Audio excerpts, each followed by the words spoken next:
complaints. Okay. There are 29 on the BBB. The Okay. state has multiple on file. Sure. How do you respond to that volume of complaints? It's congruent with the number of cars we sell. 29 at the BBB with 40,000 cars sold, in comparison to dealerships that sell much less, maybe 100 cars a month, and they've got 2 or 3, you're going to have issues. It's a used car. It's got moving parts. People can, people do have issues with cars. In fact, I've had issues with my car, but it's just how you deal with those issues. The idea, though, that there are cars come with issues, used cars come with issues. Sure. Many of the complaints that we saw, though, were a week or 2 after I drove it off the lot, the engine blew up. It no longer runs. Okay. They sold me a lemon, is Okay. what we hear a lot. Okay. What do you think about that?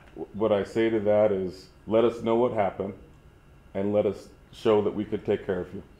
And specifically, I know that you talked about a specific deal, and we paid many times to take care of people. Paid for motors, paid for transmissions, paid for deductibles on warranties, because we're here to take care of the customer. That's our job. Repeat and referral, that's what we want. But should you be selling cars that have problem after problem after problem in the first place? You don't know when you drive it, when it comes into the lot and you drive it and it's got the oil's good, the tires are good, it's not overheating when you check it out, and something happens in a week, I don't have a crystal ball. Nobody does. No dealer, no new car dealer, no used dealer has a crystal ball and can say, this is what's going to happen in a week, or this is what's going to happen in 2 weeks. It's what you're going to do to take care of that situation.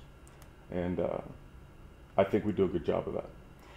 To that end, many of the BBB complaints were responded to by a member or somebody from the Sharpest Rides. It didn't have a specific I'm not name, sure who responded to all those. But they've all been responded to. But in many of those cases, the original complainant comes back and says they quote unquote reject, using the BBB's terminology, those complaints, because many of these complaints are answered but then not resolved. According to the people, they answer back and say, no, I did call and nobody picked up the phone, or it took a month and then they wouldn't pay for it, or they refused to pay for it, things like that. So it seems almost, according to many of the people that we've talked to, as a pattern of cars breaking down and then not only not fixing it, but running into issues fixing it. Okay, and that's fair, okay, but you can still see times when there's parts that are on national back order. There's times when the warranty company has to approve a claim with an adjuster that might need to come out, might go to a third party to be fixed. You don't put a new motor into a used vehicle, so sometimes when you get a used motor, you put it and you find out that there's issues with it. And then you do what you need to do to take care of that situation. In particular, I can name one where we put 2 motors in. Second motor, we paid for their deductible.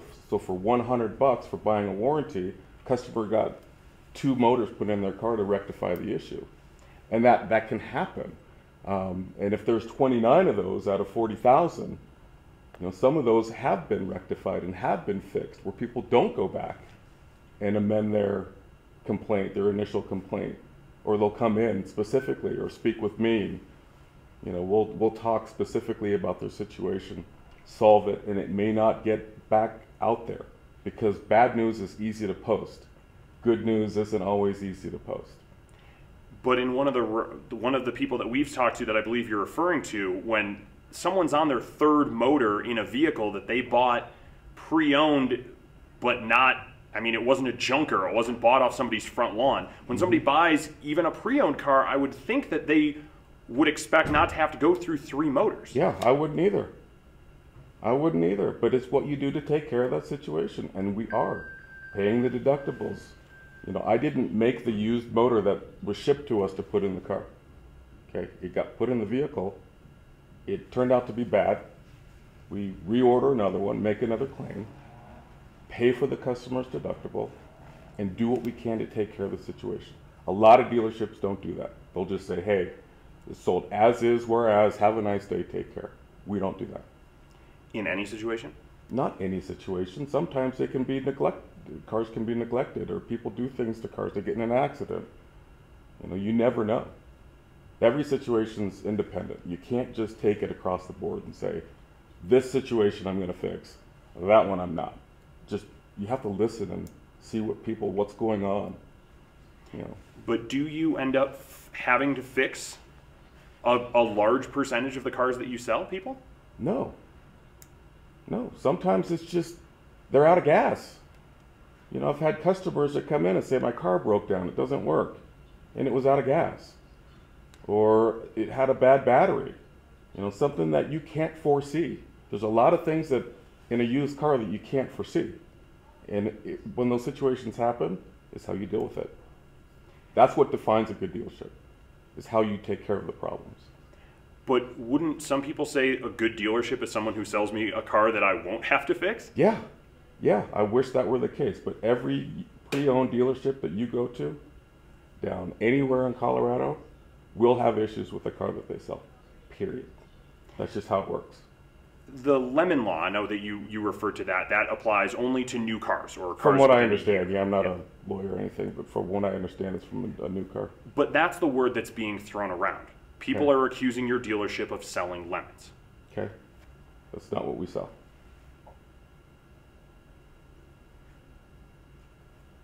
Period. We don't work. We're not in the business to sell somebody a bad car. It's what you do after you find out that there's an issue. If there's an issue that comes up, you take care of it. We're not over here selling lemon cars. That's just not something that any dealership would open their doors to sell. Do you think that these people that are lodging complaints against you are? I mean, it doesn't sound like you're saying that they're not telling the truth. They're just dealing with what it is to buy a used car? To a degree. I mean, anybody can have a car inspected as well before they buy it. And even then, there's issues that are going to come up. It's a pre-owned vehicle. It's got moving parts and oil, and things happen over time. Nobody has a crystal ball, as I mentioned earlier, to say, hey, this is going to happen. If I know something's going to happen to somebody in a car that they buy from me, if I knew that, I wouldn't want that to be sold. I don't want to sell somebody a problem. I want to sell them a car that they can buy and drive. That's every dealer out there. Nobody wants to sell a car that's going to have issues with somebody. We'd rather focus our energy on selling vehicles and fixing them. But that's just part of the deal. And so when you have issues, you deal with them. What is done before a car is sold? Wherever you get it from, I'm assuming some of them come from auction and things like that? Some of them come from auction, some come from trade-ins. It just depends. Some of them come to us being sold with the sale guarantee on it, already having been checked out at the auction. But we drive all of them, make sure that the tires are good, make sure that the oil's solid. But you can't take a transmission apart. You can't take a motor apart, right? I mean, it doesn't make sense to take 900 cars and peel the motor open on all of them, or take the transmission apart on all of them to certify it and say, hey, it's good to go. I promise you nothing's going to happen. That's just not the case. So you drive it, you check the oil, you check the tires. Does it go through any kind of 180, 90 point inspection before it's sold? They don't go through a specific 180 or 200 point inspection. That's a pre-owned certified vehicle that goes through that. But safety, you've got your seat belts, you've got your radials, the things that are going to cause an issue. As far as safety is concerned, those are addressed. Is how you operate when a car is rolled up onto your lot, as far as what you do before you sell it, different from any other dealer, pre-owned dealer? I would say that we're pretty normal compared to other places, just the volume. We have a lot of cars that come in, and people, when they see a vehicle for sale, they'll come in, and if it hasn't gone through this complete inspection, right, we'll tell them bring it back and we'll be happy to have that done. Okay, if the oil's dirty. In fact, on the buy here, pay here's deal that we were discussing earlier, Bring it back every 3,000 miles. We'll be happy to look at it. This investment's between both of us. We don't want you in a bad car. So bring it in, we'll look at it and see what's going on so that the longevity is there. And you've said, you know, those 2 or 3 a month complaints end up on your desk or the owner's desk, et cetera, out of 500 cars. And yes, that percentage is low, but for the people that are driving it, that in many cases their only mode of transportation. So Sure. obviously they have some serious qualms about Sure. this vehicle that you Absolutely, sold. I would too. I would too. It's how you deal with that. It's how you take care of that customer. You know, we don't want any more out of pocket for these people.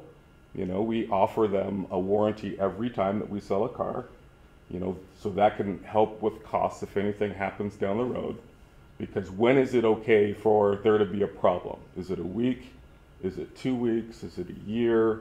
You know, when is the dealer not responsible for something that went wrong with the car? Okay? But as a dealership, we're like, when did it happen? What happened?